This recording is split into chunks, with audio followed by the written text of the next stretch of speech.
Hi friends, Buhum Poultry Farmত পৰা মই সকলোকে স্বাগতম জনালোঁ।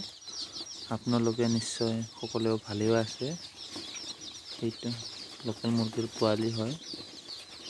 এইটো চাব পাৰিব, খুব সুন্দৰ এইটো পৰিৱেশত আছে। এইটো 200 ৱাটৰ বাল্বটো লগাই দিছোঁ মই, আৰু এইটো বাতৰি কাগজটো এনেকৈ ঢাকাই থৈ দিছোঁ যাতে ইয়াতে ঠাণ্ডা নাপায়, আৰু কাৰেণ্টটো বহুত মেইনটেইন কৰি কিনি থৈ দিছোঁ যাতে কাৰেণ্টটো গ'লে ইনভাৰ্টাৰ লগাই কিনি থ'ব পাৰে।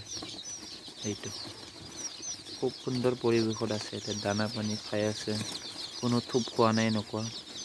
এইটো পানীও কুহুমীয়া গৰম পানী দি দিছোঁ, আৰু এইটো প্ৰিষ্টাৰ্টাৰ দানা এইটো ছিটাই দিছোঁ। এইটো চাব পাৰিব। এইটো 16 দিনৰ পোৱালি হয়। ফাৰ্ষ্ট আৰু ছেকেণ্ড ভেকচিন ক্লিয়াৰ হ'ল। এই 16 দিনৰ পোৱালি মোৰ এটাই আছে, আৰু প্ৰায় শেষে হৈছে। যিখিনি আছিল গোটেই চেল কৰিছোঁ, আৰু আছে আপোনালোকক দেখুৱাম। ইয়াৰ পৰা আৰু এই তাৰ লাগি আছে, আৰু এই চাইডতো আছে, আৰু চাব পাৰিবা। ইয়াতো আজি 24 নৱেম্বৰ, আজি বুধবাৰ হয়।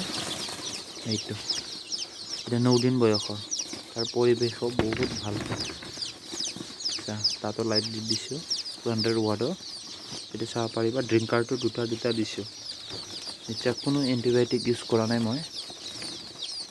এইটো 50টা থৈছোঁ, আৰু তেতিয়া যে মই কৈছিলোঁ এইটো 16 দিনৰ এইটো আছিল, আৰু এইটো আপোনাৰ 8 দিন 9 দিনৰ এইটো, আৰু এই এটাটো খালী কৰি থৈ দিছোঁ, আৰু ইয়াতো আছে।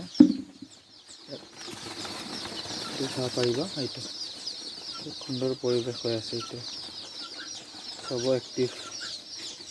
এইটো আৰু আছে ইয়াত এইবিলাকতো। এইটো চাওক। ঠাণ্ডা লাগিলে এইটো গোটেই থোপাইখিনি লাইটৰ কাষত থাকিলে গোটেই খেলি আছে, দৌৰা দৌৰি কৰি আছে তলত। এইবিলাক পাখিবিলাক ওলাই আহিছে অলপ অলপ। এইটো 8 দিন 9 দিন এনেকুৱা পোৱালি। এইটো ইয়াতো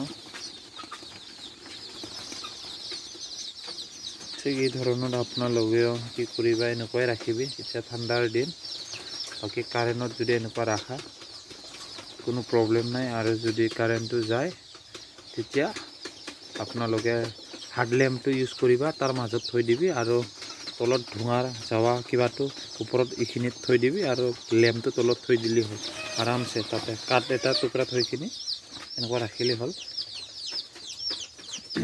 থেংক ইউ আপোনালোকে চোৱাৰ কাৰণে মোৰ ভিডিঅ'।